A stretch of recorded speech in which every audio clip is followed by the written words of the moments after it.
بسم اللہ الرحمن الرحیم۔ نبی کریم صلی اللہ تعالی علیہ وسلم کے کچھ صحابہ اللہ کی محبت کے شوق میں حضور کی بارگاہ میں حاضر ہوئے۔ انہوں نے آ کے عرض پتہ کیا کیا؟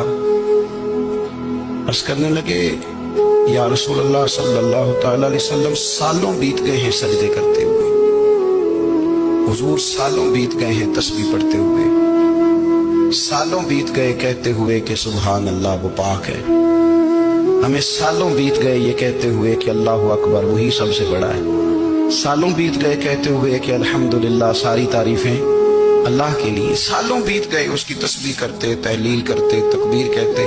حضور اب نہ ہمارا اپنے رب سے ملنے کو جی چاہتا ہے، کبھی اے حقیقت منتظر نظر آنا لباس مجاز میں، لاکھوں سجدے تڑپ رہے ہیں میری جبین نیاز میں۔ اور اقبال کہنے لگے کہ تیرے عشق کی انتہا چاہتا ہوں، تو میری سادگی دیکھ کیا چاہتا ہوں، میرا ذرا سا تو دل ہے مگر شوق اتنا، میں وہی لن ترانی سنا چاہتا ہوں۔ میرا بھی دل کرتا ہے کہ اللہ میں تجھے کہوں، میں تجھے دیکھنا چاہتا ہوں جس طرح حضرت موسیٰ کلیم علیہ السلام نے کہا تھا، اور تو مجھے کہے کہ لن ترانی تو نہیں دیکھ سکتا، ذرا سا تو دل ہے مگر شوق اتنا، میں بھی وہی لن ترانی سنا چاہتا ہوں۔ پھر کہنے لگے بھری بزم میں راز کی بات کہہ دی، بڑا بے ادب ہوں سزا چاہتا ہوں۔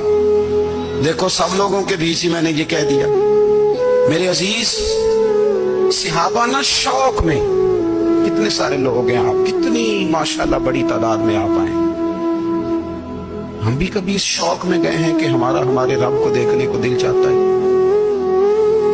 ہمارا جی چاہے وہ کبھی ہمیں ملے، ہم کبھی اس کی زیارت کریں، اس کی بارگاہ کرم میں ہم حاضر ہوں۔ صحابہ نے عرض کیا یا رسول اللہ صلی اللہ تعالی وسلم ہمارا رب کہاں ہے؟ ہمارا نا اپنے رب کو دیکھنے کو جی چاہتا ہے۔ جب صحابہ نے یہ عرض کیا تو اللہ نے قرآن مجید نازل کیا، فرمایا وَإِذَا سَأَلَكَ عِبَادِي عَنِّي فَإِنِّي قَرِيبٌ۔ محبوب جب میرے بندے آپ کی بارگاہ میں آ کے میرے بارے میں پوچھے نا تو ان سے کہہ دینا میں ان کے قریب ہی ہوں، قریب ہی ہوں۔ دلیل کیا ہے؟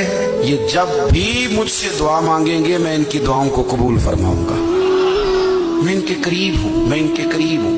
یہ جب بھی دعا مانگیں گے نا میں قبول کروں گا، میں ان کے قریب ہوں۔ اللہ تبارک و تعالیٰ کے بندے اللہ سے محبت کرتے، رب کی بارگاہ میں جھکتے، اس کو اپنے دکھ سناتے، اس کے پیارے محبوب صلی اللہ تعالی علیہ وسلم کا وسیلہ لے کے اس کے حضور حاضر ہو جاتے، پیشانیاں سجدوں سے روشن ہوتی۔ ہم نہ ہر چیز کے لیے وقت نکالتے ہیں، ہر چیز کے لیے، لیکن عبادت کے لیے وقت نہیں نکالتے۔ ہر شے آباد ہے، ہر شے، ہماری فیس بک بھی آباد ہے، واٹس ایپ بھی آباد ہے، ہمارے ٹویٹر بھی آباد ہیں، ہماری ہر چیز آباد ہے، سب سے کم آباد ہمارا مصلی رہ گیا ہے، سب سے کم۔ وہ لوگ اب ڈھونڈنے سے ملتے ہیں جن کی بغل میں مصلی ہوتا تھا۔ میرے بھائی آپ کتنا کو دنیا کے پیچھے بھاگو گے تھکا دے گی، کتنا دولت کے پیچھے بھاگو گے تھکا دے گی۔ آپ جب اپنی زندگی میں جمع تفریق کرو گے نا تو مرتے وقت احساس ہوگا کہ سارا کچھ تو لوگوں کے لیے کیا، اپنے لیے تو کر ہی کچھ نہیں